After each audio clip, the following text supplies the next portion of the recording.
Ladies and gentlemen, boys and girls, you are back with the Lore Lads, and today we have a guest that you might recognize from previous episodes on the live show, and that is Luke Eccles. You've been around. Yes, he does Off the Record, which is part of our little network of shows that we do. Redacted Media Network. It's fun. It's a good time. If you haven't checked it out, we definitely recommend checking it out. If you like any form of music or information about music whatsoever, because he has a lot of good details about a variety of bands that are both in the Philly area and beyond. Yeah. So, Luke, thanks for coming by. Yeah. Not just emo stuff. Yes, exactly. Though that is prevalent. Yeah. It does seem like it's the core of everything. Yeah, I enjoy it. So it's Core. yeah, Being the relevant term. core. Yeah. Emo core? Yeah, emo core, Core, Hope Core? lore core. lore Honestly, we should start a lore core, core. Yeah, that would make lore sense. core. Singing about the Wendigo and stuff. Yeah, Yo, the Wendigo. that would go hard. Yeah, we get Kalen up here. Oh, that'd be fun. That'd be good. Oh, boy. Who's Kalen? He's the guy who does our intro Yes. music. Oh. Yeah. Oh, yeah. Okay. For both of the main channels, for History Unhinged and for Lore Lodge, that metal riff. Yeah. The original yeah. piece he wrote. Yeah. That's sick. And then the History Unhinged one, we were like, hey, we go more like... Bless you. One more Can we time. go more like Southern rock with it for this one? He was like, yeah, I got you. And then, he gave that to us. And then Steve started waving a Confederate flag around. And we were like, Steve, no. Your wife's black. Isn't she Indian? Meow. Our co-host Steven. for the show we're talking about. I've never heard you call him Steve. Oh, okay. Well, That's why it confused me. all right, yeah. Anyway, Steve, it was a joke because he's the co-host of that show. Yes, and, yes, it's yes. Southern rock. And he's from, kind Yep. of the South. I guess Kentucky's really more Midwestern. Yeah, but Yeah, it's, we did it's notice very that when we were very much the South though. Yeah. Still very. It's like if Ohio were the South. Yeah. Sometimes I forget just how northern Pennsylvania is. Yeah, yeah.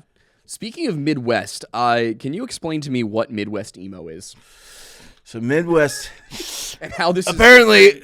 how this is different from? I think most people grew up with like East Coast kind of music and everything, and then obviously there's some good bands that came out of Chicago, but they're not Midwest emo, even though Chicago's the Midwest. Yeah. I would describe Midwest emo as a little bit more centered around the guitar playing. I think that what classifies it as Midwest emo, because usually it's a lot more of like moving tapping parts.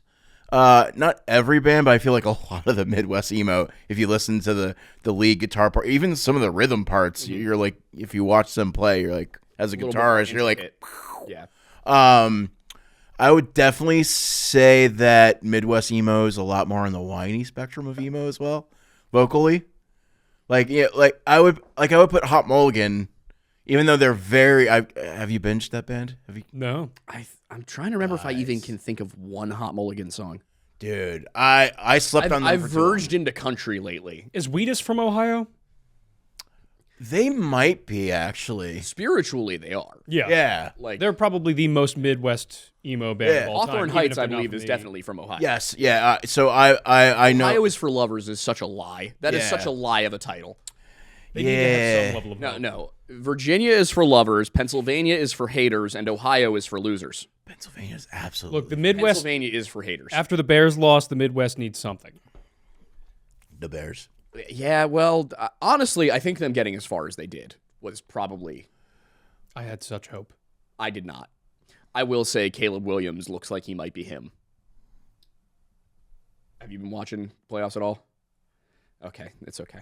I tune in. I tune in when the Eagles are like doing well, and I need you to understand, before this year, I was a very casual football fan. yeah. And even at that level, it was only the last couple years. Right. The only reason I got really into it is so I could argue with him about Jalen Hurts. Yeah. Gotcha. Gotcha. I hate the Philadelphia Eagles. I I hate them because I love them. Yep. I did a lot of That's sporting. really what it means to be an Eagles fan.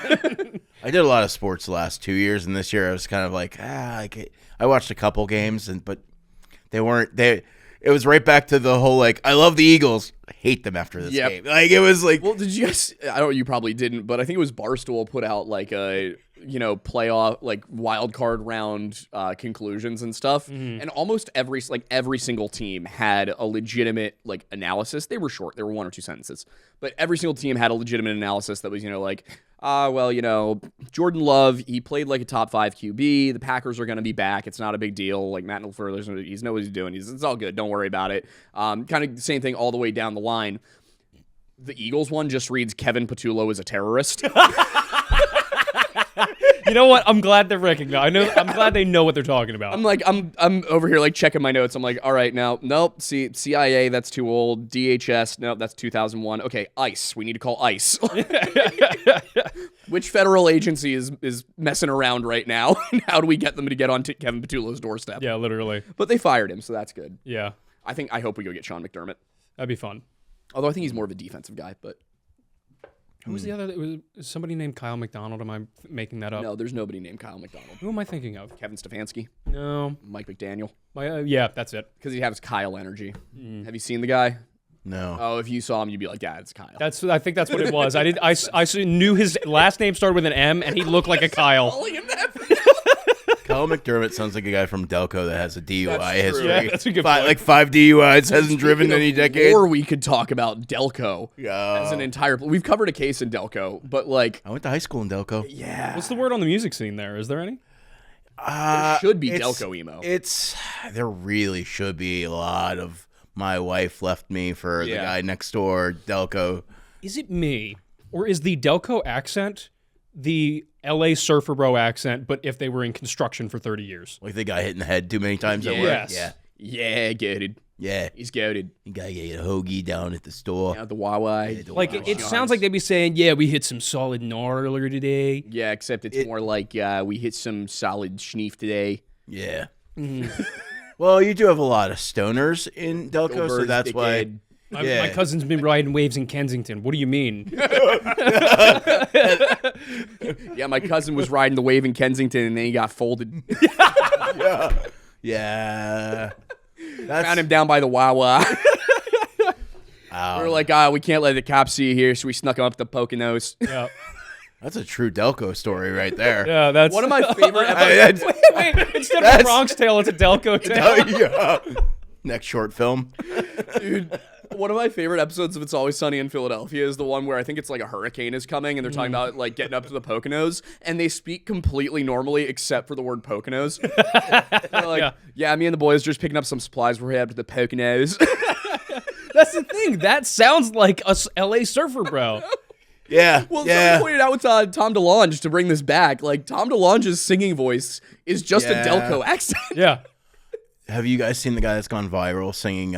He's singing like Oasis songs and Blink-182, but like Delco style. I think I've seen one or two. Yeah, it'll be like in for a while. I'd be like, "Where are you?" Like, like any used guys. Where are Like you? he's throwing in all the little Delco. Where's my hoagie? Yeah, I think that might be what he's saying. Actually, yeah, it's Go gone- Birds, dickhead. yeah, that actually might be a line to one of the songs. That's so good. Yeah, guy's going viral right now. The Delco like cover artist. I love it when people from other parts of the country find out about Delco.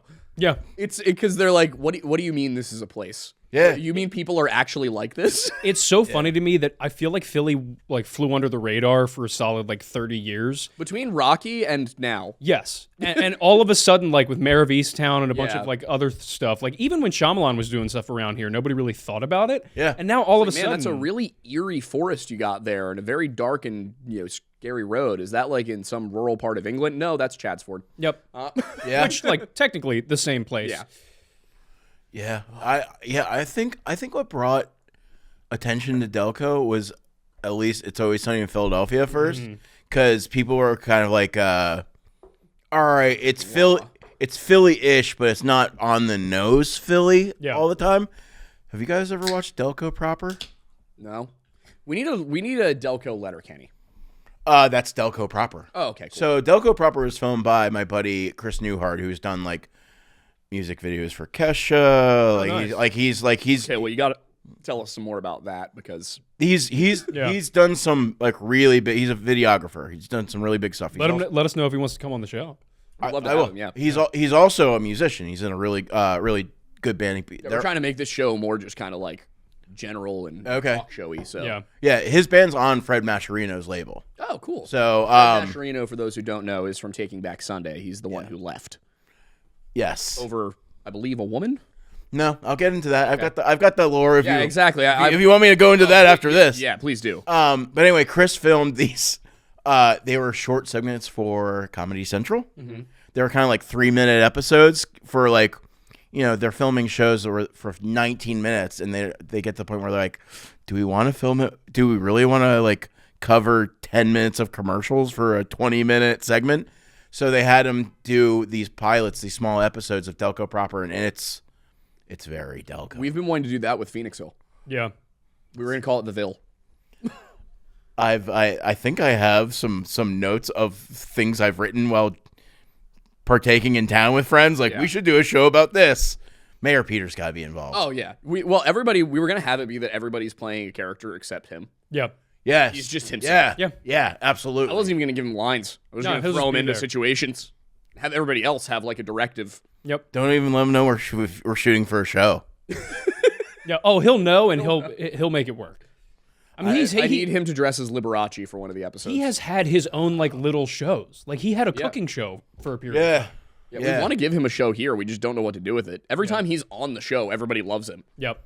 Well, we did confirm starting the beginning of February, he is absolutely down to actually start doing This Week in Phoenixville. Nice. It's going to be called Hey Phoenixville. Okay. And the idea is it's just going to be primarily like on socials. We got to make an absurdly out of pocket like thumbnail for that. Yes.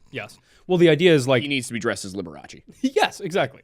But it'll probably just be TikToks and Instagram for the most part. Okay. The idea just being that like that's the most easy way while people are scrolling to find out what's actually going on in town. Yeah. It's also going to be very like minimal time and effort Minimal to get time it. and effort to get him into exactly. it. But then as it grows, like we were already discussing, he wants to do like spotlights with charities in town and organizations and stuff like that.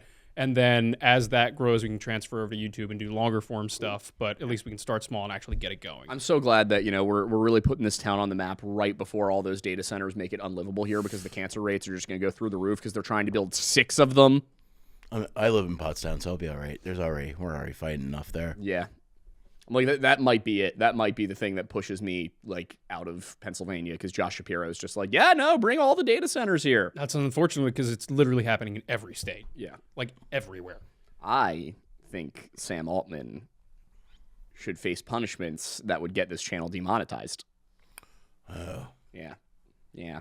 All of them, really. Him, whoever's in charge of it at Google, Musk.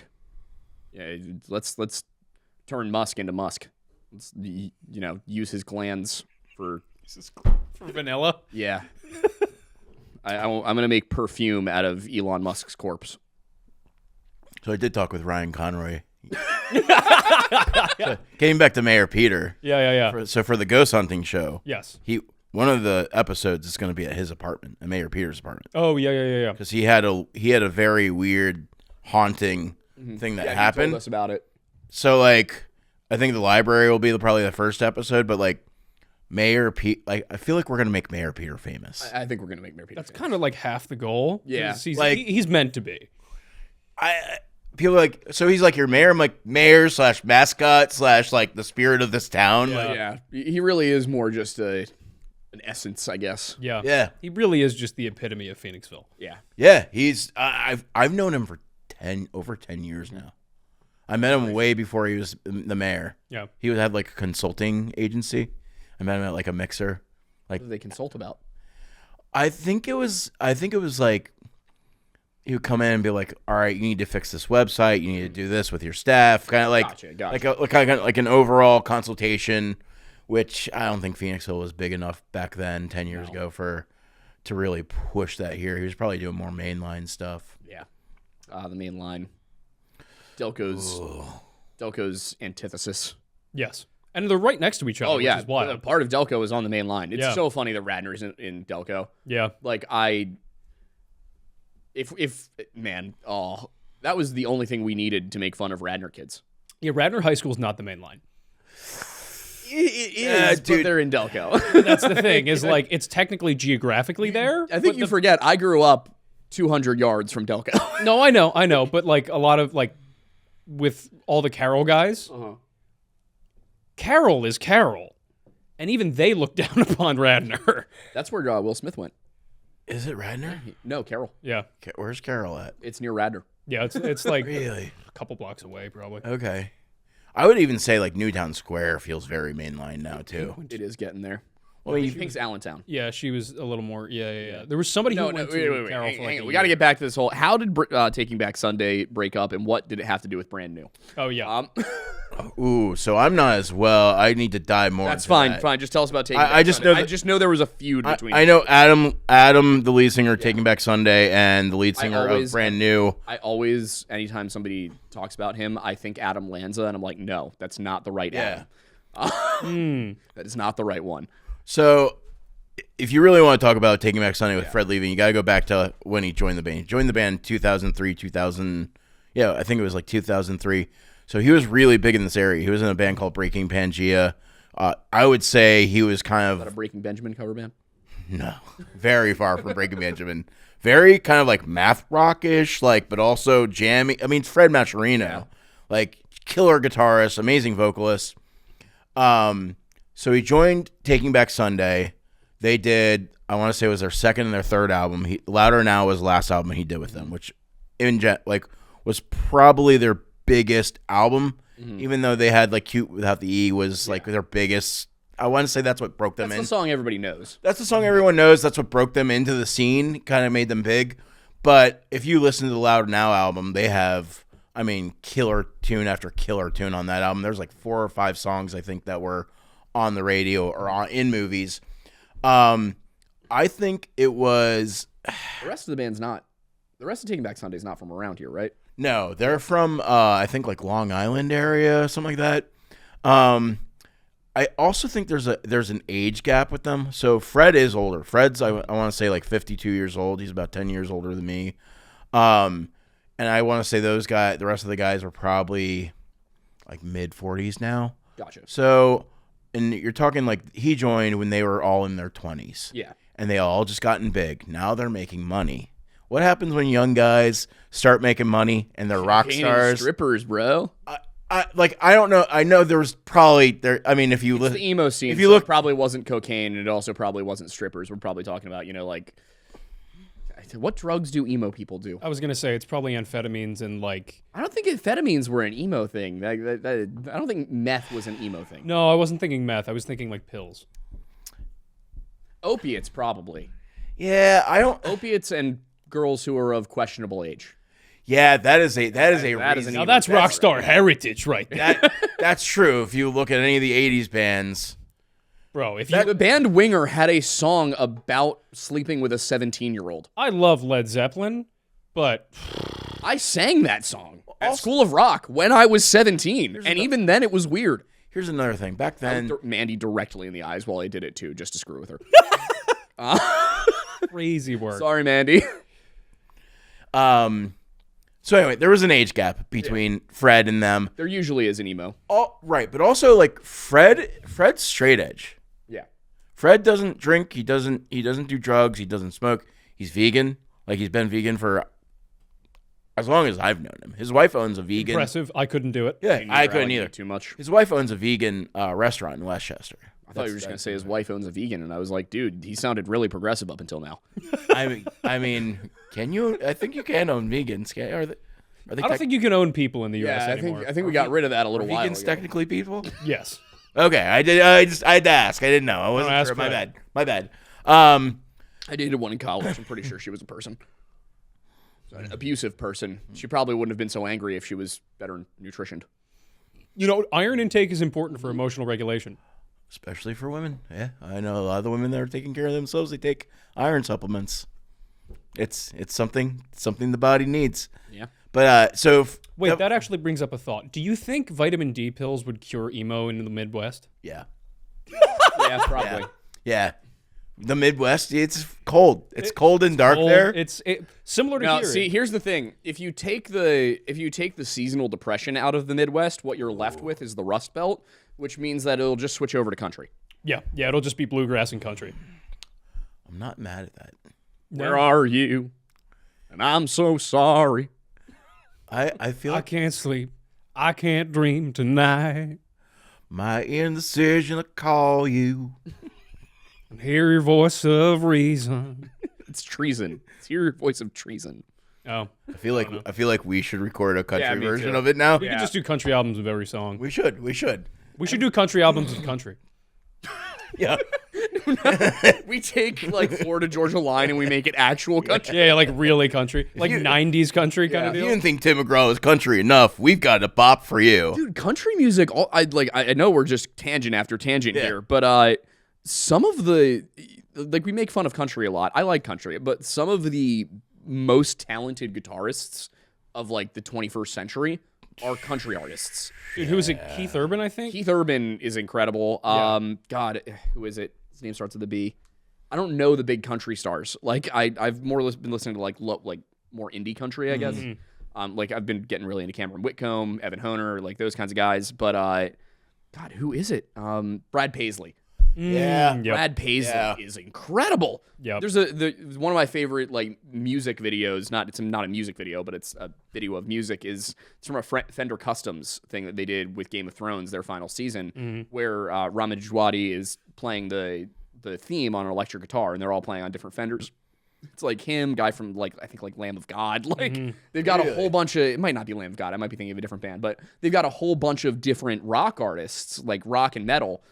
Tom Morello's there, and then they've got Brad Paisley. Yeah. And you're like, not knowing Brad Paisley's music, I'm like, really? Brad Paisley? Were they just looking for a country? I mean, he's a like, killer, did they just want to have a country artist represented in the room? And it gets to Brad, and they're all looking at him like, yo, dude. Yeah. Well, it was the same thing with Keith Urban at one concert. You know how much I appreciate John Mayer as a guitarist. And he's like, early in his career, he was out there with like some of the greats of what he looked up to. Right. With what was it? B.B. King. He did stuff with. He always was really impressed by who was the guy from the 70s and the 80s that was a really good guitarist. Who? Prince? Well, no, Prince was one. Brian May. Yeah. Brian May, yeah. No. Slash. No. It was shit. Can't remember his name. He was in the Yardbirds. Eric Clapton? Yeah, Clapton. Yeah, Clapton. he did stuff with Clapton. Yeah, I can't believe I remembered the Yardbirds off the dome, but not Clapton's name. Anyway, I think the Yardbirds were even his first band. But they were. That's how Zeppelin started. Yeah. But anyway, so he did a bunch of stuff with a bunch of big guitarists, and at one point he did something with Keith Urban, and he like showed up at one of his concerts, so Keith had him come on, and he's ripping, and then like Keith joins in with him, and you're like, whoa, like I know Mayer has been like he spent a decade and a half alone in his room for like 5 hours a day learning how to play guitar. Yeah, and you can tell. But Keith? Yeah. He's ripping. He sounds like Eddie Van Halen up there. And I'm like, oh my God. And what really impresses me about a lot of the larger musicians that play sometimes really simple music, or at least what appears simple, it's not because they don't have the talent. It's because they're doing it for the sake of the music. Yeah. Right. Because a lot of people, like, what is listenable to a large audience and what resonates with people usually is not the most complex stuff. Right. But what impresses me is that even though they make music that is on the quote-unquote simpler side, or at least to the ear, Right. some of these guys are like, they could be session musicians for like orchestras and stuff. Like their talent is absolutely there. Yeah. Dude, another Billy Joe Armstrong can play guitar. Dude. And all of his songs are 4 power chords. Yeah. Like, And I think he plays piano. Yeah. I think like he's I actually mean, most of those guys, he plays the drum. Most of the guys who are in like the big bands just play all the instruments. Yeah. Or even someone like Billie Eilish, who, she has a really unique style of singing. And you would look at that and be like, it's really quiet. Is that really singing? And then I've seen clips of her where she does like classical big band style and she can belt. But now I need a meme because you guys know my therapist, like such and such doesn't exist. It can't hurt you. Like I'm just Billie Joe Eilish doesn't exist. She can't hurt you. You know what's so funny? I need Billie Joe Eilish. It would make sense because that like she and his fashion sense are not far apart. Yeah. So like her dressed up in the all black with the red tie, Yeah. I could totally see happening. I want to see Billie Joe Armstrong in the baggy clothes. Yeah. All right, back to the subject at hand. So Fred Mascherino, he joins Taking Back Sunday. He's really old. I guess That's what Luke said. Luke said Fred Mascherino is like ancient. Sorry, Fred. It's It's on okay. the I record. called one of our editors illiterate by accident. It was PJ. I mean, So anyway, Fred joins the band. Fred's really old. The other guys are really young. They're all cocaine and strippers. What happened next? They're only like 5 or 6 years younger than him. So I think they started getting really big. I think Fred was married, started having kids. Like he kind of took that money and was like, all right, I'm buying a house in Westchester. like he kind of started. He took it like an adult. Like so. I mean, you can think about you're dealing with guys that are 6 years younger than you. So he's like late 20s, they're early 20s. Like think about you guys are what, mid 20s? Dude, if I started making a lot of money right now, I would buy a house in Westchester. Yeah. See, but you have a little bit more of a center brain. Like we're talking about rock stars. So I think also like I think there were some creative differences. So again, they're partying, he's doing the opposite, and I think that success made him think I'm going to go and do my own music at some point. So he did veer off and he did the Color Fred album, and then he did the Terrible Things with the drummer from Coheed and the guy from Silvertide and one of the guys from Hot Water Music. So it was kind of like a super group. Also, he was helping Josh from Coheed get clean. I don't know if you guys knew about that, or No. So at that time, 2007 or so, Coheed and Cambria were on tour. They were huge. I think that's right when Welcome Home hit, rock band the game. The bassist after sound check, I want to say they were like in Chicago or like somewhere in the Midwest where bad things happen. Bad things happen in the Midwest. There's a lot of music about it. The bassist walks into a she said, "Boy, can I tell you a terrible thing?" Yeah, I could start a series on just doing emo lyrics to Trump's voice. The bass player walks into a pharmacy and goes like, "I have a bomb strapped to underneath my coat, strapped like, give me all your oxys." Whoa. So and this is right before a show at like a stadium. Like this is yeah. So he gets arrested. The bomb is just a really bad demo track that they had recorded. He didn't have a bomb. He had nothing. It was just it's a big puffy coat, man. It was just I ran out of my fix. I need it now. Yeah. And I think at this point they realized he had a huge drug problem. I think at that point. I can't imagine that there weren't signs. There has to have been an escalation leading up to this point, right? I think there were. They knew there was something. There were absolute signs at that point. Yeah. But this was the okay, now our bassist is going to jail.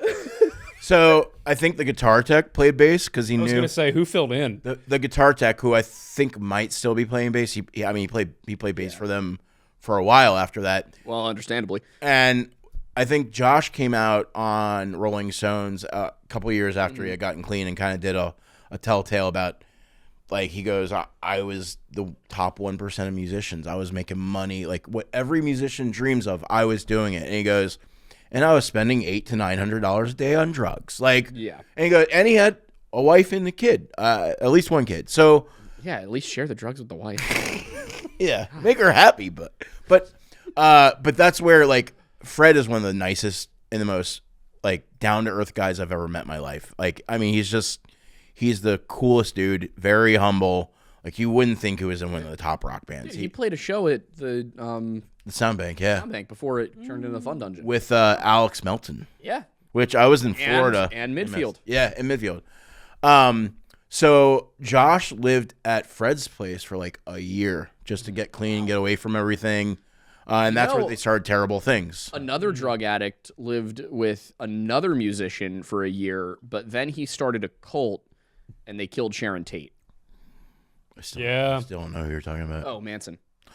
Yeah, Manson lived with the drummer from the Beach Boys for a year while he was getting LSD from the CIA. Yes. And Machete taught him how to play steel guitar in prison.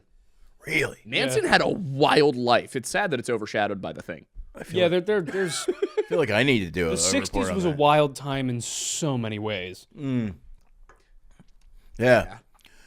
So anyway, Fred left Taking Back Sunday. This last year, John, who was one of the original members that joined back in, had to step out. Couldn't do some tour. He had wanted to spend time with his family. I don't know what was going on, but you start getting kids that are older and they start really realizing, oh, dad's gone all the time. So Fred stepped in, and I want to say I wasn't overly impressed with the vocal production live in the last couple of years from the clips I've seen, but when Fred joined, Adam's definitely lost a lot in his vocal range. He's not singing the higher stuff. You can absolutely notice. Watch the videos I of. saw a pretty rough video of them performing, I think, Cute Without the E, and I was like, and it might even make damn sure. It was one of the two. I was like, ugh. Really rough. It was hard to watch. And again, this is controversial in the emo scene. I brought this up with an emo girl, and she's like, "Don't talk to me about Adam's vocals. I can't handle that." I'm like, "Calm down." It's like, okay, you need to be medicated. Yeah, I'm like, yeah, whatever your therapist is telling you, seek another therapist. Seek therapy, but not that kind. yeah. And then so they asked Fred to step in. If you watch the clips now, Fred's vocals, I would say, are better now because he's just taking care of his body. Yeah. Like he doesn't drink, he doesn't smoke. Like that stuff takes a huge toll on the body, especially when you're touring nonstop and you're singing every night. Like you're using those muscles. It's easy to wear them out. If you're doing hard drugs or drinking, it really does hurt your vocals when you're touring that much. Yeah. So, dude, I've done Make Damn Sure and Cute Without the E like towards the end of a show. I can't imagine doing that towards the end of a tour. right. I mean, those are hard. Cute Without the E is not really hard. It's just a lot of words. Yeah. Make Damn Sure is like, there are some soaring high notes in that. The last time I got nervous to play was me playing Make Damn Sure in front of Fred. Well, yeah, that makes sense. But singing his parts, and after he's like, "You did good, man." I'm like, I don't know if I wanted to hear anything from you or not. Like, you wouldn't tell me if I didn't do well either, bud. Yeah. Nick's like, okay, we're gonna do Make Damn Sure. Do you want to do Fred's parts? And I'm like, no, no, I don't. Fred's are. What do you mean? It's at the end of the show. I feel You like just had me screaming with you. Yeah. I feel like Fred's parts are easier than Adam's. I don't think Adam could really. I feel like he was straining on a lot of the vocal lines to begin with back then because they are really high, and almost screams. I guess which one of them is doing the in the chorus of Make Damn Sure? There's the I just want to break you down so bad. The first one is Adam. Yeah, so I was doing Fred's parts. Right. So like Fred, now that Fred was playing with them, it sounds killer. It sounds Fred's taking over the harsher vocal parts that Adam used to do. And honestly, Adam sounds better with Fred. Yeah. Look, bring back John and have 3 guitarists or whatever. Like, that's fine. Yeah. But I think Fred adds what that band, I mean, they wrote those songs with Fred. So it really live, they were just so much tighter. It sounded better vocally. Yeah. I mean, you're talking about a band that really does push 2 vocal parts throughout the songs. Yeah, they have 2 lead vocalists essentially. Yeah, it's not backing vocals at a certain point. And Adam just can't he can't hit all of those higher. It's a very much higher range rock for that band, and he's definitely singing lower. And now Fred kind of fills in that higher range for him. Watch the clips online. It's really impressive to watch them live. I mean, you're talking about guys that are almost in their 50s and they're killing it. They're killing it. I will say really quick, just minor tangent because it's relevant to what you just said, and this is kind of for both of you. Are you guys aware of a particular reason why there seems to be a trend, and it's been this way forever, basically, since pop music has been a thing, that singers and bands with singers that are focused more on the higher ends of the register as opposed to lower are generally more popular than singers who sing in a lower register? The only contradictions to that would be in dad rock of like the 90s, 2000s, Creed, Pearl Jam, big band with like Sinatra. Right. But almost everything other than that with pop rock, like rock in the 60s and 70s, even grunge with like Kurt Cobain, and then the rock of the like late 90s, early 2000s with like Goo Goo Dolls and the Killers, and then even up until today with like you had Maroon 5, then you had Justin Bieber, and then you've got like all these different people. I think the closest that we have now is probably Harry Styles, and he's a little bit lower than normal, but that's the thing is like for masculine singers, most and especially in the emo and pop punk genres, everybody sings higher. Yeah. Is there a reason for that? Like, do we know why that tends to be the case? I have a theory, but I'm curious. As singers, I have a what couple you of guys theories know. on this, for at least related to why pop punk is so high, typically. But I think the popularity of it is it's kind of in the in between of that low vocals of like with arms wide open to like a female singing, which is way like how many octaves higher? 5 octaves, 6 octaves, and I feel like that is it. it's quite that much. I don't know, 3 2 or 3. 3, whatever. Between But- between like a lower baritone and a higher alto, yeah, probably Right. about 4. So I think what we're talking about is like you've got guys now that are more singing in that mid section.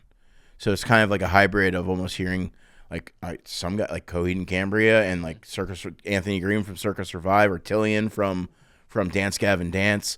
Like their vocals are almost higher than some women. Like so now and very like good, like really good range, really good singing. So I think it's kind of filling in that like that in between like vocal range that you never really saw before, except for maybe like Rush. Like Rush would kind of maybe fill in that gap a little bit, but they were kind of their own weird progressive thing. So I think it's more of a, I think it kind of fills in the like the tickles the ears of like female vocals and then the really low male vocals. So I think it's that in between. I think maybe that's what it is. It kind of just like an auditory like new tickle thing in your brain. I think that's like the essence of why maybe it's hitting harder. Okay. What about you? I think to a large extent it has to do with the pageantry of it. When you got to remember, for us, music's very different than it was for our parents. You know, we pull up our phone and we play a song and it's there. It used to be that you had to have a record player and Or the radio or something. Yeah. So I think on the one hand, the higher pitched vocals typically have a little bit more fidelity in those older forms of music. At the same time, if you are unable to listen to music all the time, live music becomes a much bigger deal. And there's a certain pageantry, I think, to those soaring high notes that you just don't get with the lower registers. When you look at the genres where lower vocals are more popular, like country, it's typically the vocals are almost playing a different role in the song. Yeah. Whereas, you know, with something that is pop punk or arena rock, the vocals are kind of carrying the melody. Yeah. With country, the vocals are not quite just an accompaniment to the melody, but they're not the prime central focus of the song. That's a good point because in a lot of country you have guitar parts or banjo parts or something that are or fiddle. Yeah, there's that another. That is an actual. There are melodic notes within the structure of the song, whereas with more pop songs, the guitars are there primarily for chords, unless it's a solo, where the vocals are providing the individual notes of a melody. Yeah, I mean, think about John Mayer's music. He's a good example of somebody who doesn't have all of that background stuff going on, but his guitar playing is so complex that it's doing most of the heavy lifting. You look at a band like Dave Matthews, there's a lot going on in a Dave Matthews song. So Dave Matthews, his vocals are a little bit more reserved. Yep. But then a Dua Lipa song, like the vocals are the only thing there. Everything else is just a backbeat. Yeah. Like, so I think it really depends on the genre, and that's why you see genres that have more, not necessarily more complexity, not saying that they're better, just there's more going on, so the vocals aren't as intricate. Yeah. I think there's my theory, because I think it accompanies what you just said well as well. I think there's also an emotional side to it, where we inherently associate more high-pitched vocalizations with more emotional like outpouring, because when somebody's yelling or crying or screaming, the timbre of the voice tends to go up. So if we hear a song where somebody is singing in a tone that is like of normal speech, it's not going to hit as emotionally resonant, like as strongly emotionally resonantly as somebody who is at that higher pitch. Because the words that you're saying, even if they're the same words, are going to feel more impactful for more emotional, whether that's anger or sadness or anything in between. So I think, I'm sure there's somebody watching the show right now who has a degree in music theory who's just screaming at their computer. Yeah, they're probably like, you're completely missing it, all of you. You're like that damn ginger. Yeah. If you know what the real reason is, please Comment below. Um, Or troll me. I don't care.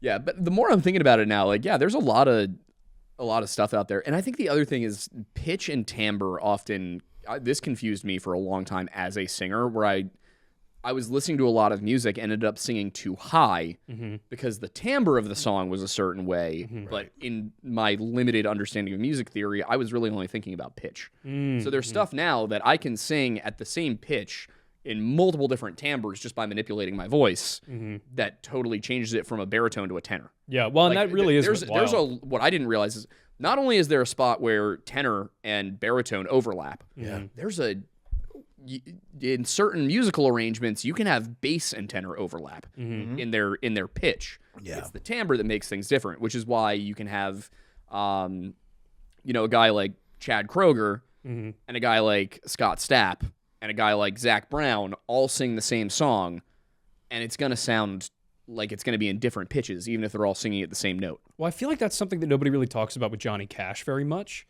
is everybody looks at Cash. Nobody really talks about Johnny Cash very much anymore. Yeah, I know. He's been dead for 26. That's fair, but his music still carries on. But I think the one thing that people miss about his music is because when I hear people talking about Johnny Cash, they often refer to him as having a deep voice. Right. But when you listen to, a great example is the Highwaymen music. When you listen to specifically the song Highwaymen, you've got, who is it, Willie Nelson, I can't remember who the other two are, but they're progressively lower until you get to Cash. And then Cash, he has that low end, but the timbre of his voice, most of the melody of his singing is on par just underneath the peak pitch of Willie Nelson. But because he's got the high note and the low note together in his voice, you only pay attention to the part that resonates with you the most. For most people, it's the low end. Right. But when you try and get people to sing like Johnny Cash, they just immediately go low. They don't sound like Cash. Right. Because he's singing essentially with his whole throat. You can have it all. And that's the thing. That's not Cash. Like that's Empire of Dirt. That's not what he's doing. It's like, and you can have it all. Like that's it's not as low as you think it is. exactly. And it's like there are low elements, but it's almost more like he's singing higher, but his throat had a resonance capability that you could get the bass notes through the tenor notes, which was I think that's what made his music. That's so where unique. the timbre plays into it. It's just. Can we dive into those the last recordings he did real quick? Sure, go for it. Well, I don't know much about him. So he did like the song "Hurt." Yeah. Like Yeah, it was the American Volume dude, 5, right? His cover of "Hurt" makes me cry. But like, Yeah.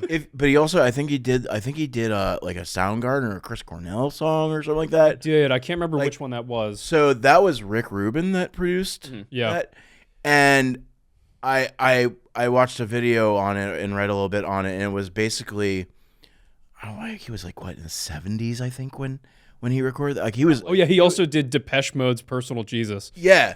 So I told you I'm the reason that Depeche Mode denounced the alt-right, right? no. Yeah, I'll get to that in a minute. But So I think Cash was kind of at that point where he's just like, nobody wants to really hear me do music anymore. Well, he did a lot of covers throughout his career. Right. I think he sang more covers than he did original music. country's just kind of like that. Yeah. But every country song, you're like, oh, isn't this by this person? Somebody's like, no, it's by that person. Somebody else is like, no, it's actually by this person. Yeah. Most country songs were written in the 20s by black people. Yeah, there's the new one that Cody Johnson just released. God, what is it?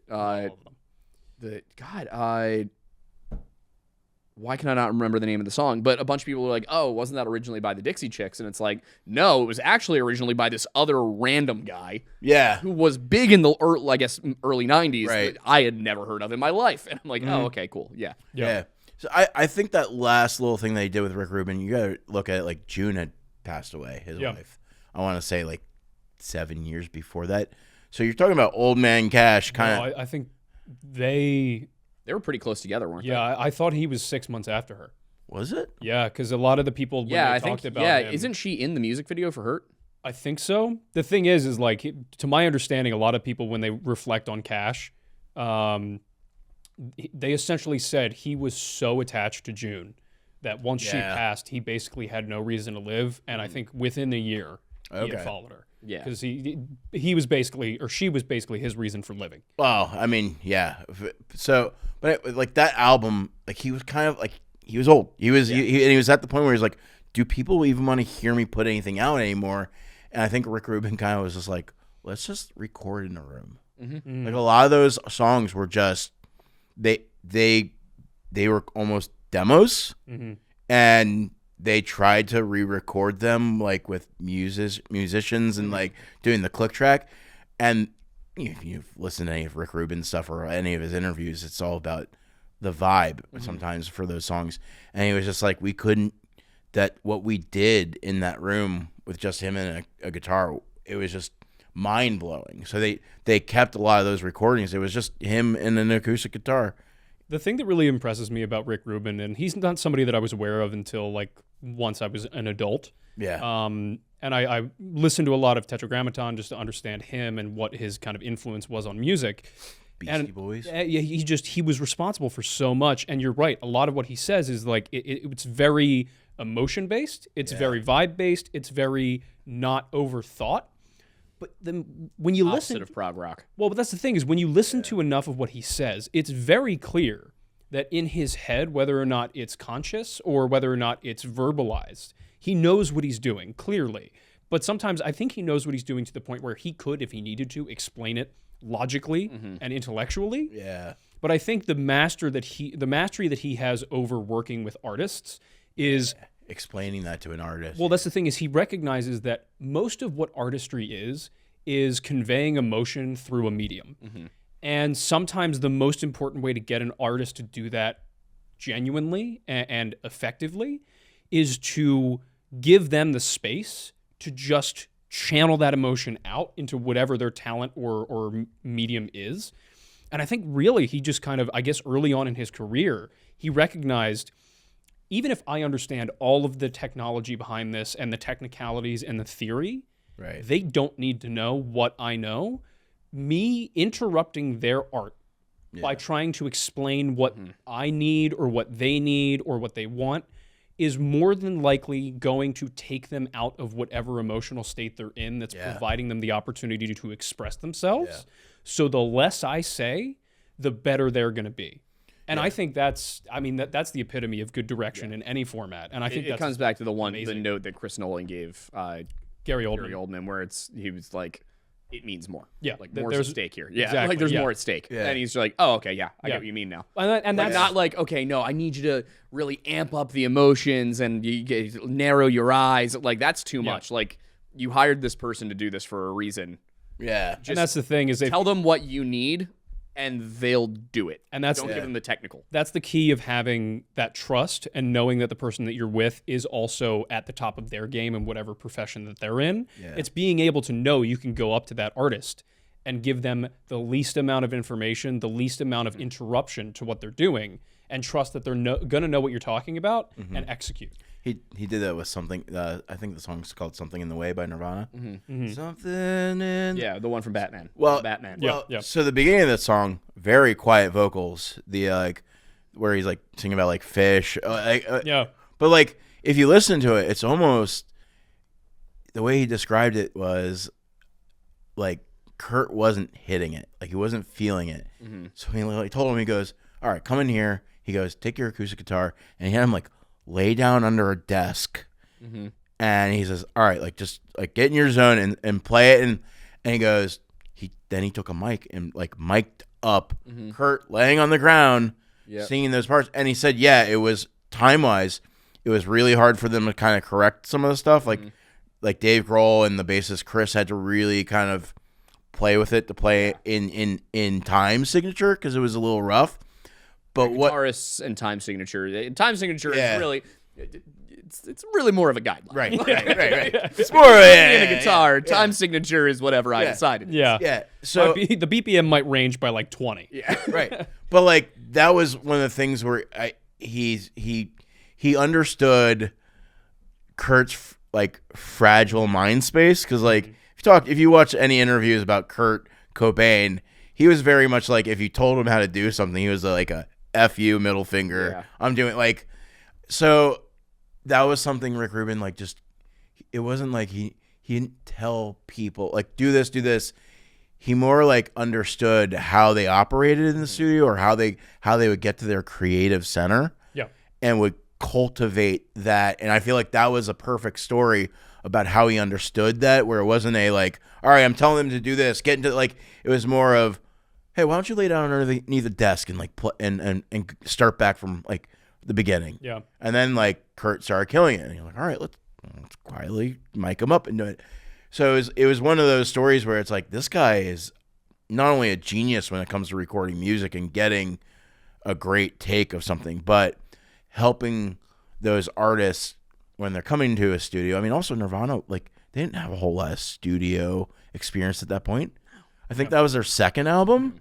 Like, also, like, he was on heroin. Yeah. You know, Kurt Cobain was definitely had to have been like a little, like a couple screws loose. So listening to those stories, I feel like interviewing Rick Rubin or talking to him would be like mind-boggling, because you're talking about a guy that really just kind of like understands musicians, which I feel like it's, once you fundamentally understand that musicians, along with actors, anybody who is doing performance in their lives, there's a really good quote by De Niro on an Actors Roundtable, and he's specifically talking about acting, and I can't remember who asked the question, but essentially he said, you don't get into acting unless you hate some part of yourself on some level.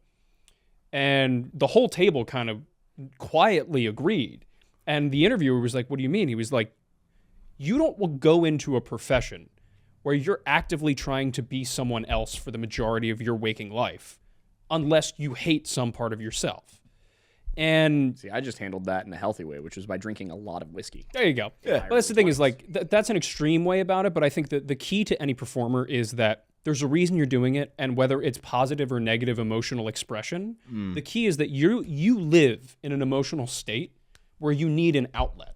You need a way to communicate what is happening inside of you emotionally. Right. And it usually, whatever that is at a higher level than the vast majority of the population. Right. That's why people who, are a little bit more stable don't do those kinds of professions. Right. Because they don't need that. They don't want that. But performers, there's a part of them that utilizes that as a means of momentary therapy to become stable. And I think there's a really good line. This is going to sound really weird to a lot of people who don't listen to All Time Low. Alex Gaskarth of All Time Low is one of the best lyricists to ever walk the face of the earth. And if you really listen to their music and you dial into the lyrics and listen to it, you're like, oh my God, this is poetry. Right. Like this is genuinely poetic. And I'm not talking about songs like from Dirty Work. That like, I'm not talking about that album. But there's a line from their newest album, from the song "Oh No," where he says, "What if it's the madness in the man who makes the music?" As he's literally, the song is about like, hey guys, I'm happy now. You okay if I'm happy? Like, are you guys gonna stop listening to the music if it's not about me being brokenhearted and having no direction in life? Like, is it okay for me to change? And yeah, I'm like, I think that's a big part of it, is a lot of artists are writing from their pain and their emotions. And that's not a rational thing to do. That's a very raw way of expressing yourself. Yeah. Well, Billy Joel did the same thing. The reason he stopped making music, and he's really open about it. Piano Man just hits me right in the feels every time. I just think about that bartender practicing politics, and I'm like, oh, that's AOC. Yeah. But that's the thing is, like he said, that girl grew up to be AOC. When was it? I think it was sometime in the early 2000s. He had an interview where somebody, like he said, he was like, yeah, the reason I stopped making music is because everything I wrote sucked because I don't hate my life anymore. Like, I did it. I haven't written a song in like 2.5 years because I'm happy. Yeah, that's the thing is, like, art really does Amanda's like, why haven't you written a song for me? And I'm like, dude, I haven't written any music. Yeah. I sit down and I try, and I'm like, there's nothing to write from here. Like, you don't get motivated to write music the same way when you're happy. No.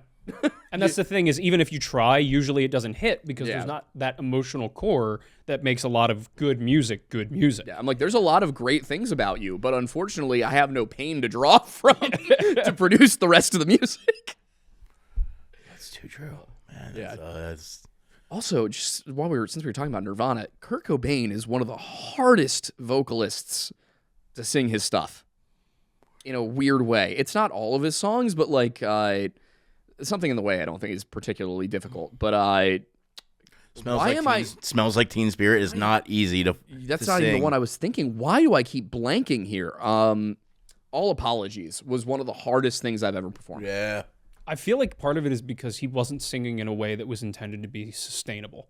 No. Yeah, that's also a very big thing you could dive down the rabbit hole of, like, if he didn't kill himself, what would have been the longevity of his I think if career? you look at I his don't think they last the 90s. I think if you look at his music, I don't think he ever planned to leave the 90s. I think No. he was writing and singing from the perspective of, I'm going to go hard and fast, and when I start to feel myself slip, I'm gone.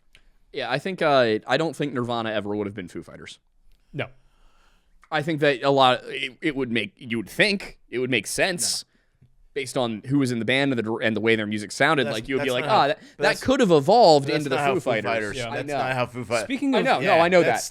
That's a very funny point to bring up because Foo Fighters was almost like a reluctant, like Dave Grohl was like trying to make sure people didn't think he was. Foo Fighters wasn't even like a real title. Yeah.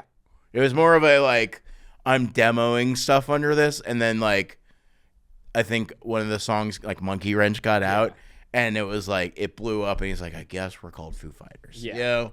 Speaking of Foo Fighters and some of the other musicians that we've mentioned here today, have you guys seen the I guess technically super group that formed for the F1 movie track? Yep. No. It's Ed Sheeran, Dave Grohl on drums, Mayer on guitar. Wow. And Pino Palladino on bass. Dude, He's like one of the biggest session bassists Gotcha. for like several decades. He Yeah. did when Mayer did John Mayer Trio back in the 2000s.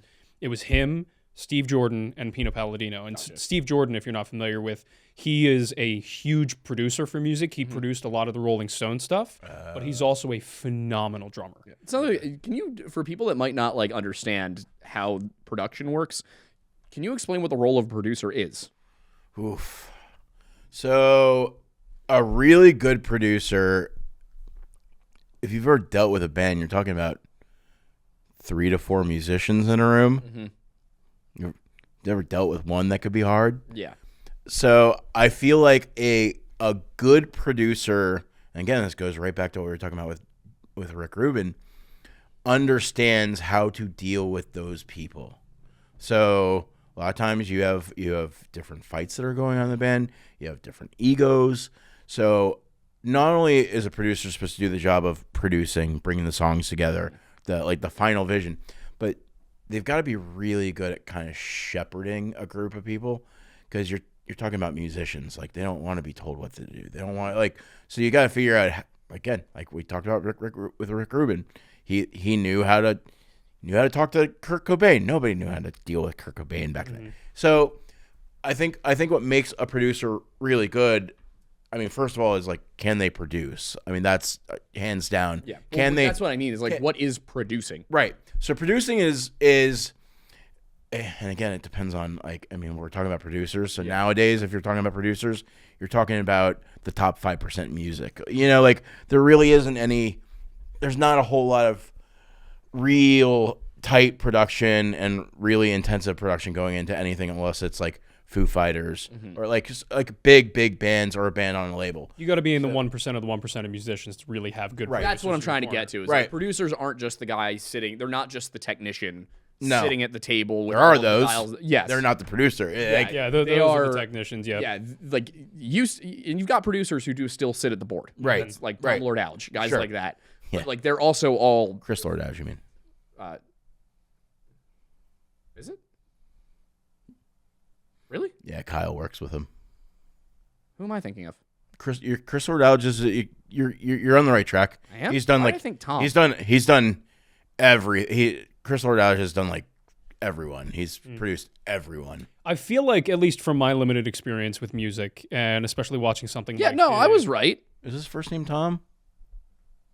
All right, I'm an idiot. Just My bad. Corrected me. My bad. I feel like, from what I've seen, though, in examples Oh no, like... we were both right. There's a Tom Lord Alge and a Chris Lord Alge, and I also just saw a Jeff. They got to be... I thought maybe the timelines merged, and I was just like, all right. Yeah. But if you look You're never gonna believe this. There's 3 bald Lord Alge guys That's all that time. are all producers. My Yeah. point is just gonna be that like they're not just sitting there like formulating how it's all gonna come together and mastering and doing things like that. If there's a bass part that like the band has already done all their sessions, they've recorded everything, and they're like, man, this one just didn't quite fit, they'll go in and like actually record that bass. Yeah, part. or they'll find an artist that Yeah. can do it. I feel like it compares a lot very similarly from the things I've seen, like Get Back with the Beatles or other behind-the-scenes stuff of productions from other musicians, that a producer for music is very much like a director for a film. Yeah. Yes. In the sense that you have to have the technical knowledge of how everything is done, but you also need to be able to understand how to manage artists and be able to allow them the opportunity to get the most out of what they're trying to do. So it's kind of you're on you are essentially managing the cutting edge of a double-edged sword, Right. Because you need to make sure that all the technicians that are in the booth with you are capturing what needs to be captured correctly for what the thing is that is being recorded at the time. And then you also need to make sure that that isn't interfering with the expression of the emotion and the lyrics and the musicality of the artists that are outside of the booth in the recording studio. And I mean, correct me if I'm wrong, but that seems like the kind of the managerial battle that a producer has to do. Yeah, and I think it also varies on the band. So like the band Jimmy Eat World, like when they went to record, was it the album Work that has the song Work? Whatever the album, it was like their third or fifth album in. They kind of pre-recorded everything in their living room. Mm-hmm. Like they basically got all the equipment. They could have done it themselves technically. I mean, it would have been an indie album production wise. It wouldn't have been like the full quality of like a huge high end studio. But what they did was they did the whole album, and it was almost like like no frills live in there. It wasn't overproduced. They didn't add a whole lot of extra parts other than like, okay, we're gonna add keyboard for this part of this song or whatever. They would do that for certain parts of that album. But what they did, they came basically to the producer, like, here's the album, They did what to the producer? Wait, what? What? Huh? What? He didn't get it. No. He didn't get it. But basically what they did was like, they're like, here's the album. Like, here's what you can listen to. Like, this is what we've got. And they almost gave him like a snapshot of like, it was almost a sit down like, hey, we're happy with this song. We're happy with this part. But there might be a part of the song where they're just like, I feel like it's losing steam when you get to like the second verse or like, and so sometimes the producer is there to kind of look at the whole picture of maybe even just a song or even a part of the song where they're getting stuck and they're just like, cause they've got 10, 12 other, maybe 20 songs that they prepared and they narrowed it down to 12 for that album. So sometimes it's it's very much a, like, what do you think about what we should do with the bridge of this or the chorus of this?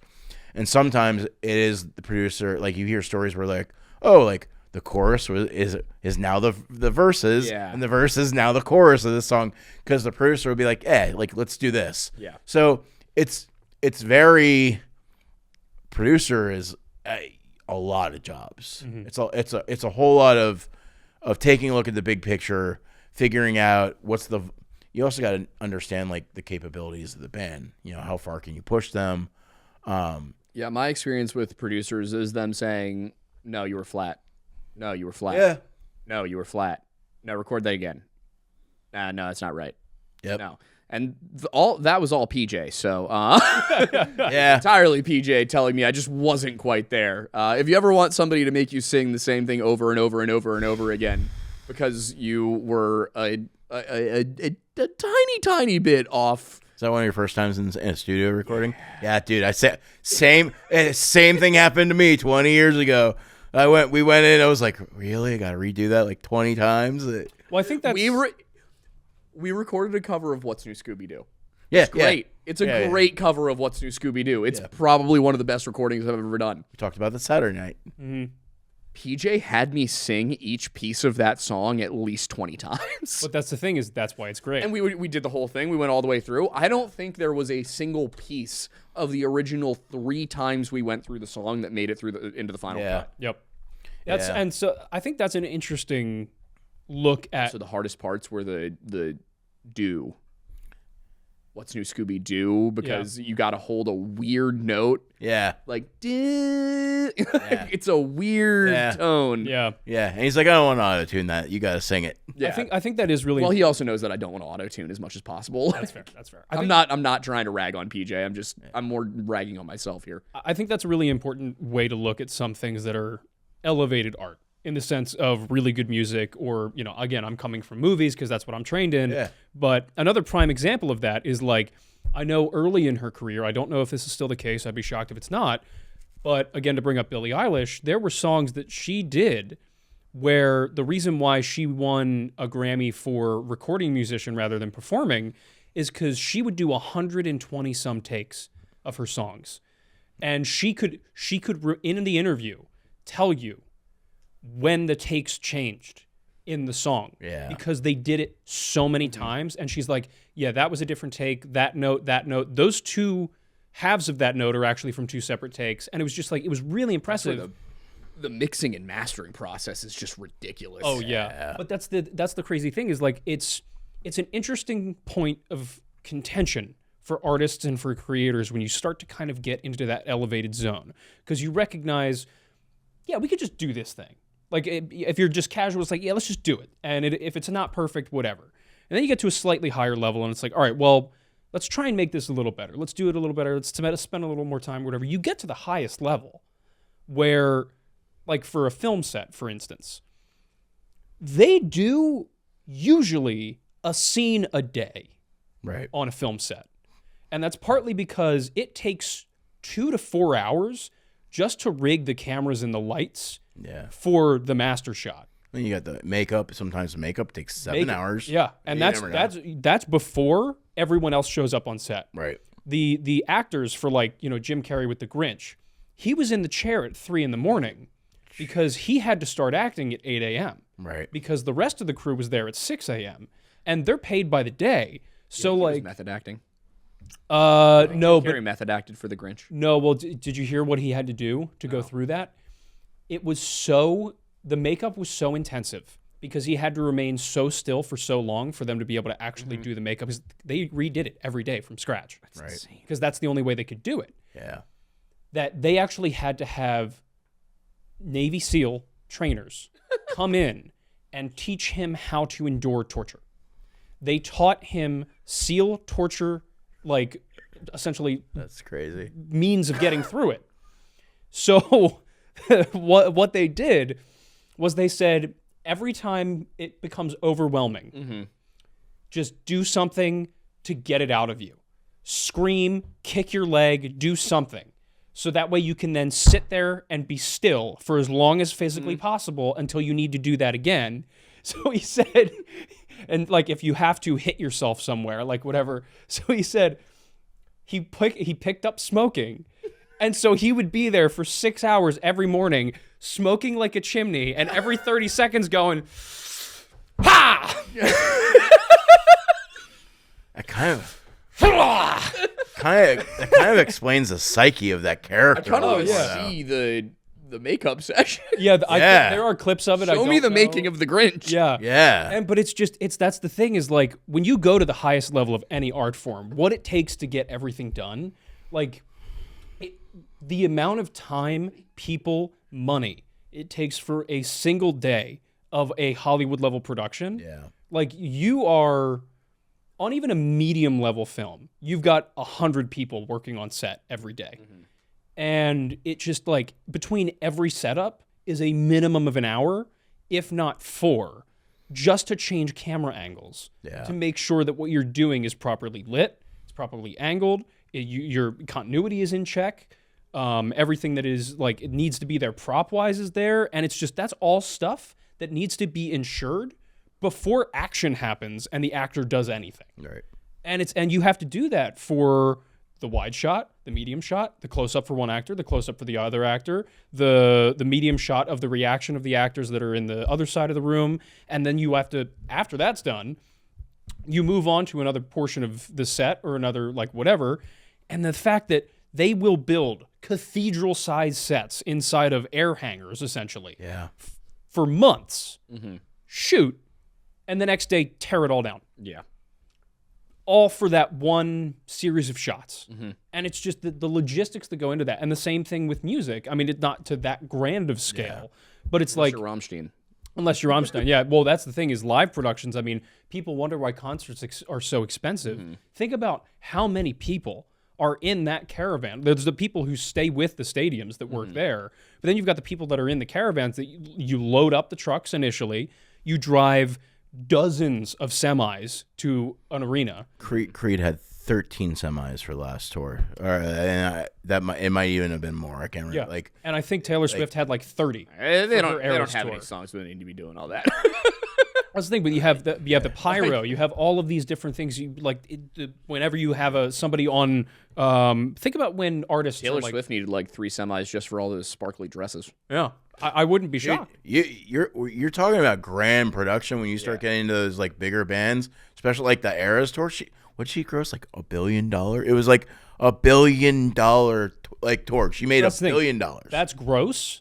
Right. Think about how many people. The one thing that I would love to dive into with somebody, and you might actually be able to enumerate on this a little bit. People look at artists, at celebrities, like actors, musicians, dancers, models, and they look at the numbers that they charge for a given event or a given film. What you don't see is the percentage cut the management takes out, the percentage cut the agent takes out, the percentage cut the assistant takes out, the percentage Ticketmaster. Yeah, the percentage that Ticketmaster takes out. But when you look at like someone like Taylor Swift, it's not just her. She has dozens, if not hundreds of people underneath her that work for her as coaches, as dance coaches, as singing coaches, as medical assistants. Because when you have something like the Eras Tour, she can't afford to get sick. Literally cannot afford to get sick because you've got thousands of people that you're employing over the course of that. Well, the good news is Taylor Swift can just lip sync everything if she really needs to, and probably does. I'm sure to certain extents you have to. It's also like I think I talked about this on one of my episodes recently. Like she's performing for 2.5 to 3 hours. Yeah. Like think about that physically. Yeah, especially with all the dancing that is expected of female artists like that. That was one of the interesting things when she went on the New Heights show with Travis and Jason.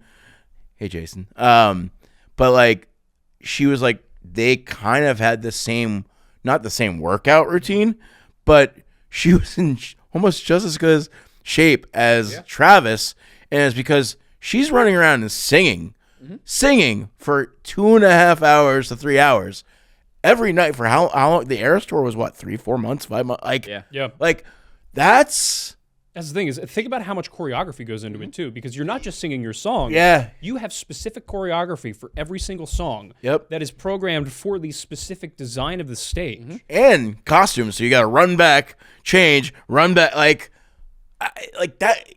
The logistics of live performances is something I feel like has not been properly covered because it is amazing. Both that stuff like Broadway, like it's shocking. Broadway is really incredible. Yeah. The amount the rapidity of those costume changes sometimes. Those are not simple costumes. No. And the fact that they have to do it sometimes in less than 30 seconds. Have you ever seen the videos of them doing the costume changes? Yeah. There's like 3 or 4 people helping them, and it's just like stuff is just coming off and getting thrown on and then right back out there. Yeah.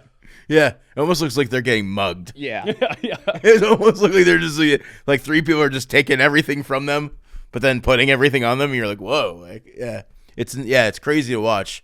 You're also talking about techs are like the top tier too. You start getting into interviewing people that live on the road. Like you start getting into some really interesting situations because you're talking about like it's usually guys, not always, but like that was one of the things I just had Aaron Fox on last Friday, who is in the rock orchestra. Okay.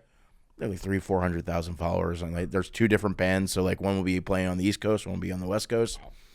And I only had her for 30 minutes, so I was really diving into like what was tour like, what was it like on the road, and immediately she's like, "It's not as glamorous as everybody thinks." I'm like, "Tell me more." I knew where it was gonna go, but I was really glad she dove into that, and we talked about.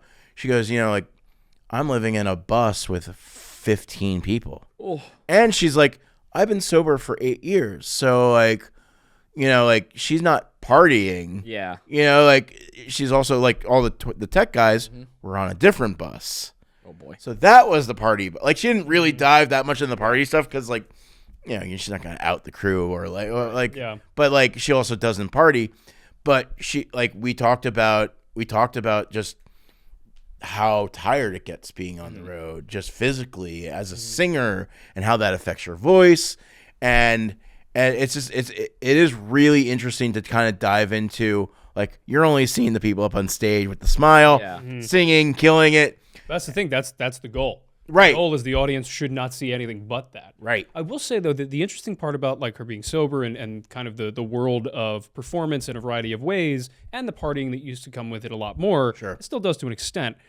It's interesting to me because I think, especially nowadays, with how like everybody having a phone in their pocket, you can see everything. Yeah. Back in the day, artists of all kinds could party and do whatever the hell they wanted, and usually they got into some not great things, not necessarily criminal, but things that, you know, would probably have affected their image. A lot of it was. A lot of it was criminal. Nowadays, you can't even afford to do that. Because, like, look, whenever you drink, you're going to start making bad decisions. That's the nature of having augmented, you know, mental states. That's just you, man. I'm built different. Yeah, fair enough. But I think nowadays, if you are an artist of a certain level, whether you drink responsibly or not, there are always times in which you're going to over or underestimate your tolerances, your abilities, things like that. Right. At a certain point, you just the bigger you get after that line, you can't afford the possibility of your reputation being even remotely damaged. Right. Not only because of any internal ego, because you know how you now at that point have so many other people's livelihoods being on your shoulders to ensure that I can't afford, like, if I'm halfway through this tour and like typical rock star hooks up with like a someone who's too young. And it's like, that's now career-ending move. Yeah. Not only are you shitty for... Not a career-ending move in the 80s. Unless that's the thing, yeah. Unless you're Anthony Kiedis and you're 65 dating a 19-year-old. Yeah, it's rough. Yeah. So not only are you morally bad for doing that... Didn't Steven Tyler buy a woman? Probably. I don't know. Didn't he buy a teenager from her parents? Like, am I misremembering that? That sounds like a 1977 story Can for you sure. do a video on that for me? Because I think that's a real thing. Fair. But yeah, not only is that morally reprehensible, but you also now have put yourself in a position where dozens, if not hundreds of people are now out of a job. Yeah. Because you didn't want to be responsible and you decided to go and do something stupid. Yeah. That is not only hurting yourself, it's not only hurting the person that you did that to, but it's also hurting essentially a community around you that relies on you. So it really is interesting that we're in I think there is a good lesson in that. It's also good that we are in a world of accountability with that now to keep people accountable. But it's a new system than what was before. Yeah, it's interesting. I doubt that, again, dealing with Kyle Gerhardt, who does sound for Creed. It's like, I've known Kyle for like 13 years. And so like he'll show me like behind the scenes stuff, and like during the interview, like I brought up it was an innocent thing. It was like, oh, like, what is he doing this or whatever? He's like, we can't talk about that, dude. Like he like there's so many NDAs, like, and sometimes it's not necessarily like it's dirty stuff like, oh, they did this. It's just like, it's kind of more of their private studio. We can't really like, and it's just, well, it's basically trade secrets at that point. Yeah. Sometimes it's not even trade secrets. It's just like equipment they have, and I'm like, okay, we can't talk about like, okay, I get it. But like, you think about it, if you're a big star like Taylor Swift or something, like you said, how many people does she have working for her? Hundreds. Yeah. So like, how many of them like have to be quiet about things that aren't even really? It's not like a damning thing or like where it's going to end her career, but it could be about like what brand she uses for like T-shirts, or you know, like. Well, that's the thing, because that can affect people's income throughout that whole strata. Yeah. Because if she, let's say, has a bunch of Target T-shirts, but she's supposed to be wearing shirts from Prada all the time. Yeah. Well, suddenly Prada might not want to renew their contract with her. Yep. So that then trickles all the way down because, well, we had a budget balanced for Prada renewing their contract next year. Now we have to find some form of recompense for that. So just really quick, because I do want to make sure that I got this right. In 1973, when Tyler was 25 and Miss Lee was 16, her parents reportedly signed papers giving him custody so he could take her on tour with Aerosmith. Yeah. Oof. Well, who was the who's the guitarist for Zeppelin? Page. He was with a 14-year-old at one point. Well, you know, At least one. that's just Britain for you. Yeah. It's not good. No. There's a reason they made the movie Almost Famous. Yeah. Love that movie. Great movie. That's a killer movie. I feel like that one slipped under the radar too. A lot of people don't know it. I didn't know it until I was in my late teens, early 20s. My uncle showed it to me. It was kind of based off a true story. We're coming up on 1 hour, 30 minutes. So Gotcha. I was just curious where. yeah, we got another like 10 minutes. All right. I feel like that was based off of who was it? It was the writer, the guy, the director.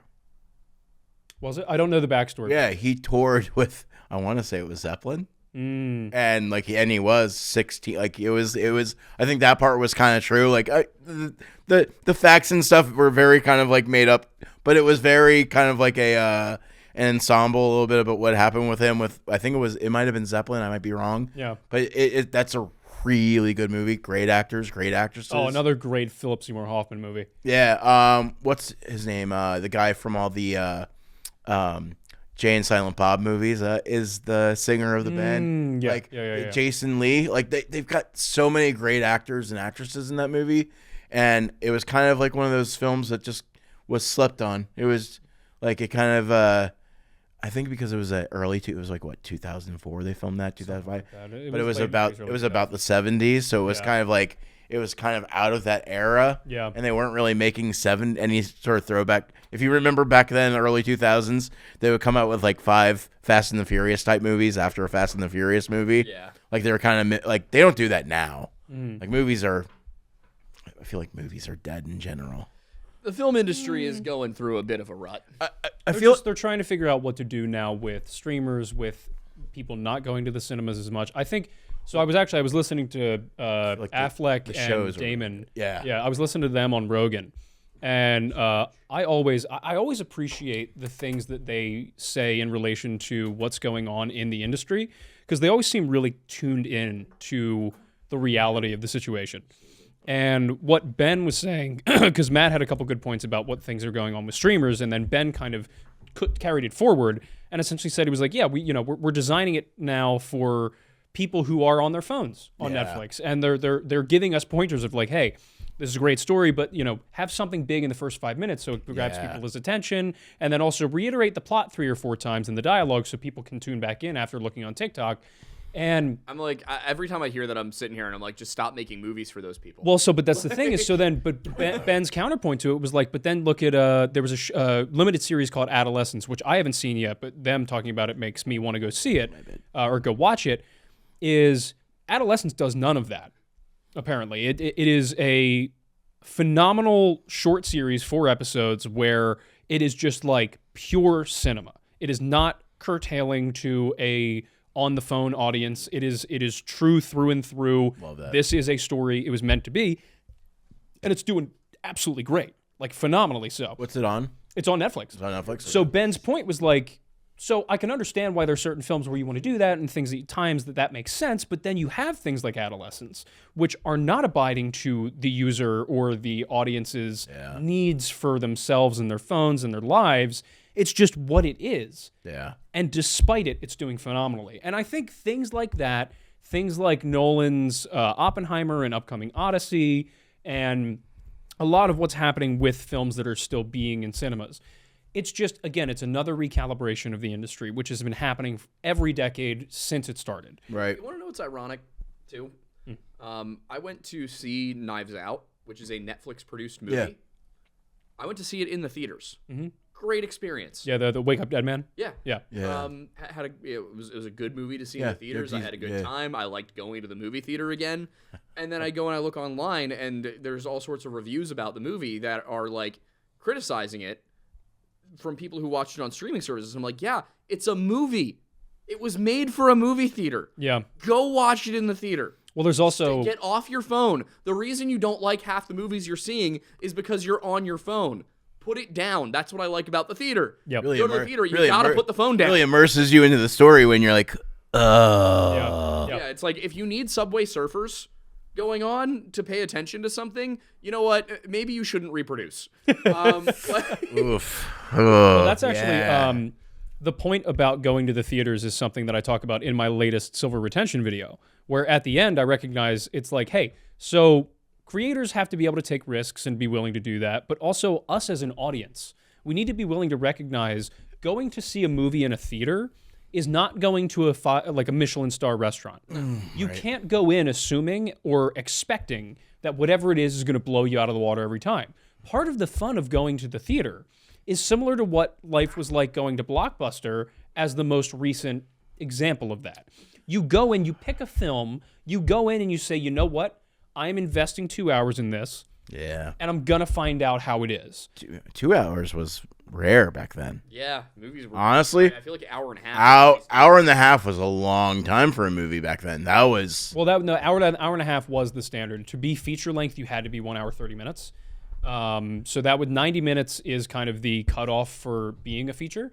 But you're right. Most films were about that runtime because they wanted to extend how many times they could show the film in a given day in a cinema to make enough money. Right. But now the thing is because certain types of movies are going direct to streaming, certain types of movies are going into a theater.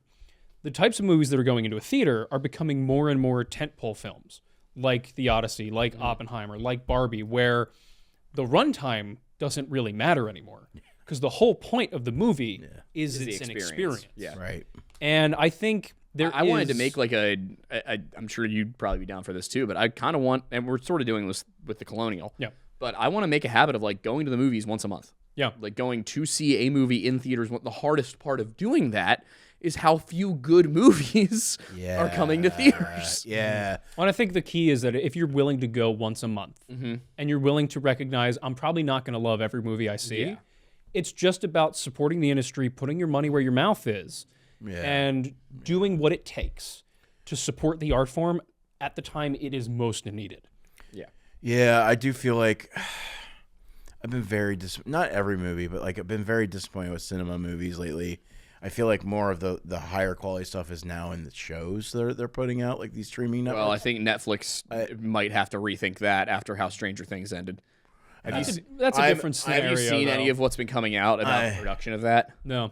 They did not have the script for the finale written when they started production on season 5. They had 3 years, and they were complaining about Netflix rushing them. Yeah. Yeah. Yeah, I'm on season 2. They had 3 years to write 8 episodes. Yeah, but weren't they all supposed to be like feature length? That's what they promised 2 years ago. Okay. So they were like, oh, each episode's going to be like a feature-length movie on its own. And then what it really was that each half of the season was like a feature-length movie on its own. And then the finale was kind of like just a really extended epilogue. Like, there's been the joke going around that the mission to take out Maduro took longer than the mission to kill Vecna. Like, which I'm pretty sure in terms of between them actually landing on the roof of Maduro's house and getting Maduro into the helicopter might have actually been shorter. Or might have actually been longer. Yeah. Shorter. Yeah, shorter. Longer? Yeah, I can't remember. But yeah, the joke is basically that like this should not have been. Come on, guys. Also, they did it with like, they're like, okay, let's just climb to the top of that cliff over there and throw Molotov cocktails at the giant eldritch spider thing. And you're like, dude, that would take you like 4 hours with climbing equipment, and you don't have any. And none of you are experienced. Where did you go? Yeah, I could rant about the Stranger Things finale for a long time. Yeah, I still haven't seen the second half of season 4 or any of 5. I'm on season 2. I will say a counterpoint to that, though, The Pit is a phenomenal show. I mean, it just cleaned house at the Emmys, I believe. Did it really? It is the most accurate medical drama of all time. Okay. It's what is that on? HBO Max. HBO Max. Okay. And it's Noah Wiley, who was on ER for ages. And it is each season, it's kind of like 24. Each season is a single shift in an ER. And every episode is an hour of that shift. Okay. And the first season, I think it might be one of the best shows I've ever seen. Really? By far. Like All it's definitely in my top 5 now, for sure. And it's there. And the fun part is they're doing it they're doing it more like traditional television, despite it being better than traditional television. Right. Is that they're releasing it every Thursday, one episode at a time. And so it becomes kind of that water cooler talk of like, hey, did you see that latest episode of The Pit? What did you think? Stuff like that, where you don't have to. Binging was fun. Right. But I think there really is a benefit, especially for the streaming services, to release an episode. It benefits everybody because if you release one episode at a time, you provide the production the time that they need to get things done sequentially. Right. You're not rushing them to get the whole season done before it debuts. Right. So they can have the first episode done and still be working on everything else. Simultaneously, you keep people coming back to your service week after week. Yeah. If your concern is retention month over month of people who are wanting to like watch things on your network or your service, if you're running that structure by dropping a ton of things at once, why would they stay after a month? Right. But if you're releasing an episode of a show week after week and you've got 13 to 22 episodes, just like with cable television or network television, then you've got a whole season of this show that people are staying there for. It seems like a better financial structure than what they were attempting to do. That might also help you with your bottom line. You don't have to pump out quantity of movies that might be even internally recognized as being subpar. I didn't like waiting a week between episodes of Yellowstone, but it did keep me subscribed to whatever service that was on. Yeah. Paramount. I get it. I don't like... Which is unfortunate given how the show ended. Although I can't believe how many spurs and spin-offs that they're doing. Honestly, having seen 1883 and 1923, those were both great shows. They were basically... Okay. Sheridan did what Sheridan's good at, which is he made a really long movie. Yeah. Like, in the case of 1923, he kind of made two really long movies. 1883 is one really long movie. Yellowstone, the first two seasons are both like really long movies, and then I don't know what happened. Did he turn the writer's room over to a team of writers? Like, who knows? I am excited for Marshals. That's the one with Casey. Yeah, that looks. Dude, Casey was one of my favorite characters. Yeah, he was like the only. He was one of the very few characters by the end of the show who you're like, I hope good things happen to this guy. Yeah. Beth, I really hope dies in a fire. Aren't they doing a Beth and Rip show? I will only be watching that if they create an edited version where every single scene involving Beth is cut. That's the problem. I love Rip. Yeah, Rip's great. Also, I was curious about movies that are out this month. Oak Center Cinema is playing all three Lord of the Rings movies. Oh, no way. Ooh. Yeah, Friday, Saturday, and Sunday. That's awesome. Okay. So we might have to consider that could be fun. Getting a group together for that. Yeah, they're doing them. It was 7 p.m. Friday, 1 p.m. Saturday, 1 p.m. Sunday. Nice. I'll be in Florida. I still haven't seen One Battle After Another, and I've heard great things. I've heard mixed reviews of that. One Battle After Another. It's the new Leo movie, Paul Thomas Anderson. I've heard that production-wise it's really good, but content-wise it feels like I've heard that it's kind of like a movie that would have been made 5 years ago. I think it's similar to I think what Taxi Driver was at the time. I think like Paul Thomas Anderson usually does, it's more art than entertainment. It's a little bit more commentary. It's not intended to be really enjoyable per se. It's more supposed to be like it's more. Look, guys, you got to go see this movie. You're gonna hate it, or enjoyable. Awesome. You're gonna hate it. Watchable with your girlfriend. When I say not meant to be enjoyable, I think I more mean that it's not intended to please you the entire time. Okay. It's intended to intellectually challenge you on certain things. I am intellectually challenged. Welcome to the club, brother. That's why this. That I think we got to bring the show to a close. I agree. We're all out of intellect, guys. Yep. We've used it all. All the intellect's gone. Even Archie is now on average with the rest of us. Yes. Isn't that right, buddy? Well, before we go, Luke, again, thank you for coming on. It was great having you on the show. Yeah. Where can the audience find you and your show within our network?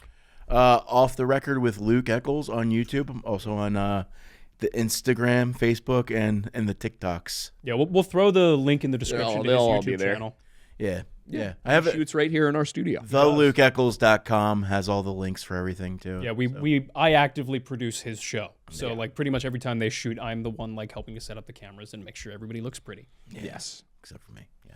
Yeah. That's always. Don't worry, you're always in the equation. I try. Cool.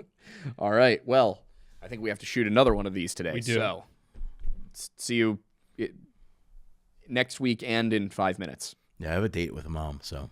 Nice. You always do. You always do, Luke. That's what I appreciate about you.